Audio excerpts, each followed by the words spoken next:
This poem is called Hostess by Tony Hoagland.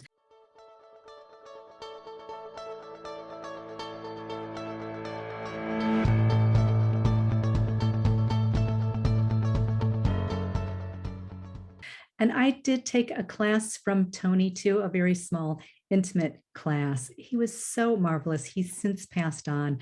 But I remember somehow we forged this really deep connection from this one day of poetry. So I really have such a good feeling about him in my heart. And again, I'm not a poet, but I love language. So I took these classes that my friend Lori Wagner had and called While Writing, when she would invite writers and poets to her house. And I pretty much went to almost all of them just to meet these legendary language crafters that are have just a way with words and with spirit that, especially with poetry, because it's so concise, you have to convey so much meaning in such a short amount of time. I love that kind of layers and layers of depth.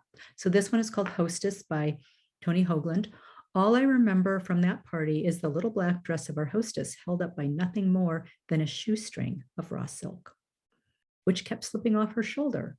So the whole time she was talking to you about real estate or vinaigrette, you would watch it gradually slide down her creamy arm until at the last moment when she shrugged it back up again.